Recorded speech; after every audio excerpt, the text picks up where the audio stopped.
Dongeng tentang si kancil dan gajah yang takut tikus.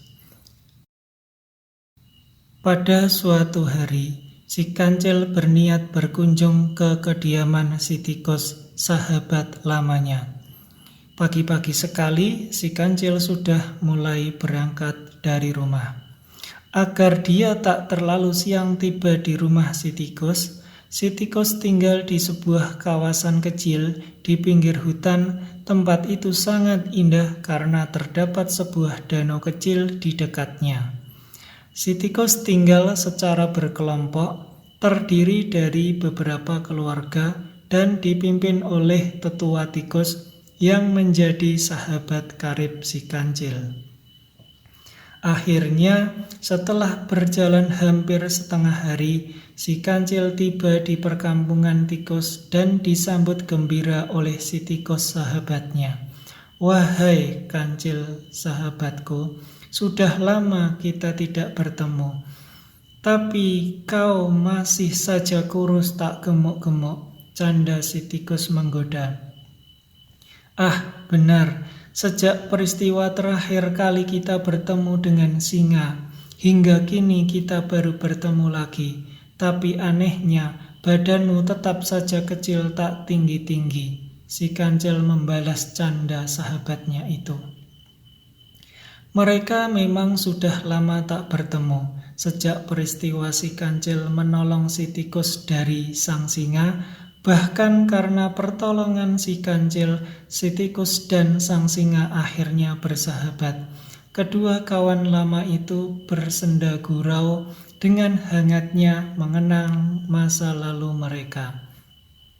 Saling puji dan saling ejek seakan menjadi hal biasa yang selalu bisa mendatangkan tawa yang membuat mereka lebih akrab. Tapi beberapa waktu kemudian, mereka dikagetkan oleh tanah yang terguncang. Mereka lari keluar dari rumah karena mengira terjadi gempa bumi, terkecuali si kancil. Tapi ternyata anggapan mereka salah, karena yang membuat bumi berguncang adalah segerombolan gajah yang merangsak masuk ke daerah pinggir hutan dan memakan semua tumbuhan di sana. Akibatnya, tempat itu menjadi porak-poranda karena banyak pohon yang tumbang dan patah diterjang oleh para gajah. Melihat hal itu, si tikus menjadi prihatin. Merasa memiliki tanggung jawab sebagai kepala kampung, si tikus pun menghampiri kawanan gajah itu untuk memberi nasihat. Melihat kawannya berjalan ke arah gerombolan gajah, si kancil mengikuti karena takut jika terjadi sesuatu pada si tikus. "Hai kawan-kawan, aku mohon jangan masuk dan merusak alam di sekitar sini. Ini kampung kami.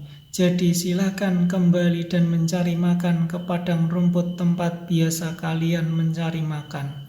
Lihatlah, banyak pohon yang patah dan tumbang karena kalian terjang membabi buta," kata tikus.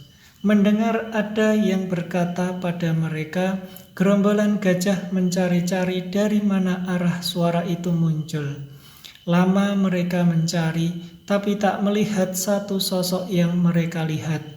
Tapi begitu mereka tahu bahwa yang berkata pada mereka adalah seekor tikus yang sedang berdiri di atas batu, kontan mereka tertawa terbahak-bahak.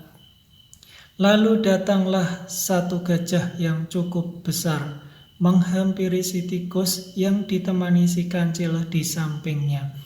Mungkin gajah besar itu adalah kepala gerombolan. "Hai makhluk kecil, apa yang kau bilang? Mau mengatur kami, makhluk kecil seperti kamu tak pantas berada di sini," sok menasehati. "Bisa-bisanya kamu terinjak oleh kami, lalu gepeng dan mati." "Hahaha," kata kepala gajah itu. Si tikus terdiam. Dia agak takut karena gajah itu memiliki tubuh yang besar dan kuat, sedangkan dirinya bertubuh kecil dan lemah. jika dibanding para gajah. Melihat temannya yang ketakutan, si kancil akhirnya angkat bicara. "Hai makhluk sombong, kamu tak tahu dengan siapa kamu bicara," teriak si kancil. Para gajah pun mengalihkan pandangannya kepada si kancil yang bertubuh mungil dan kecil. "Ha, ada hewan mungil lagi yang ingin menjadi pahlawan kesiangan. Memangnya si kerdil itu siapa? Kamu tak tahu kalau kami ini hewan terkuat di sini. Bahkan harimau dan singa tak ada yang berani melawan kami," kata gajah menyombongkan diri. Dengan geram, kancil menjawab, "Dia itu adalah raja hutan di sini. Jangankan cuma kamu, harimau dan singa mampu dia makan dengan giginya yang tajam dan kuat," kata si kancil. Ha, apa kamu bilang? Kamu mimpi ya? Makhluk kecil ini mau memakan kami juga. Sudah gila kau ya, kata gajah mengejek sambil tertawa terbahak-bahak. "Jadi kalian meragukan kemampuan raja kami?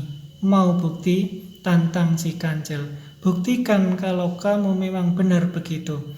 Apa yang ingin kau tunjukkan, hewan kecil?" tanya gajah mulai marah karena tersinggung.